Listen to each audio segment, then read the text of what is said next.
Roosters enforcer Victor Radley had been ordered off a plane on the Gold Coast last Saturday, and his coach seemed none too pleased with Victor when he fronted the media earlier today. It's really frustrating. You know, if you, we don't want that in general public, let alone someone that wears the colours every week, and it's disappointing and it shouldn't happen. It's not what we want from our players, so just don't do it. Just act like a man in public and behave yourself. It's pretty simple. It's not that difficult. Hand up who's got on a flight before. Like, how hard is it to get on a flight and get home? He's a good man who wants to be one of the boys, and he has to assume that responsibility of being an NRL footballer and a leader at a club, and we don't want to act that way. People look up to Rads. He's a really good man, he's got good principles, and he wants to be a lad sometimes, and that's not what we need from him, that's not what the game needs from him, not what the kids that look up to him need from him, so he needs to assume that quickly. Look, everyone has much affection for Victor Radley, including his coach, but you could tell there he's very disappointed. I mean, if that's what he's prepared to say publicly, what did he say privately? Well, I'm told Victor Radley had his towel firmly between his legs at training today and was apologising to all who would listen after that. I mean, surely he got that privately and a very public basting as well. And Trent Robinson really summed it up there. It's not acceptable. He loves his players. He loves Victor Radley more than anything for everything he brings on the field and the larrikin that he is off it. But there's a line, and the Roosters are a strong enough club to say, that's it, and you crossed it. He's crossed it a couple of times now, Buzz. I'll tell you what I think was disappointing. I think their culture when Trent Robinson started wasn't all that great. And even Freddie, remember his latter year as a coach, was in trouble, and wasn't he caught knocking on a hotel room when he was full? And Nate Miles, Todd Carney, and he has worked really hard in that 8-9 years to rectify that. And he's brought he had Sonny Bill Williams there, and he had Cooper Cronk there, outstanding citizens, outstanding men. Then Boyd Cordner latched on and Jake Friend latched on. And this is where it's disappointing that Victor is now a senior player. And look, I don't want to be too hard on him. He was with a group of blokes that had too much to drink, but they shouldn't be in a position to get hoiked off a plane.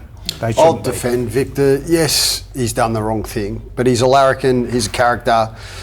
You would not find a person in the game or who supports the game who does not love the way that Victor Radley plays, and also the character that he is away from the field. You played with Alan Langer, you played with Kevvie Walters, those style of players. They are big personalities, and sometimes big personalities can, part of having that in your makeup is that you redline all of the time, and at times you can fizz a little bit over the edge. Jimmy, unless the Roosters treat this seriously though, their next breed, their young players coming through, will expect the same treatment that Victor Radley got.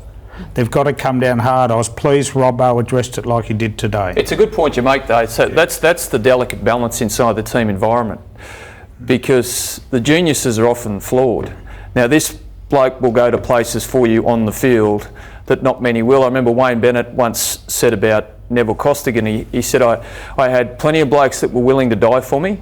He said, but only a few were prepared to kill for me. And Nev Costigan was one of them. And Victor Radley fits that mould. And so to have that psychology on the field, sometimes, to Hoop's point, particularly when you've had a few on board, things spill over. If you go back over all the champions, whether it was Joey Johns, whether it was Freddie Fittler, all of them had a little bit of that road nick in them. They were the old days, Jimmy, they before were. social media. Phil, can I finish? You can. On the scale of 1 to 10, on the Richter scale of atrocities, this is a 1. It's not that big a deal. Look, you know what the interesting, Ben, you know what the interesting thing's going to be is the NRL's handling of it and whether they show consistency with it. He's got a $10,000 fine suspended, correct?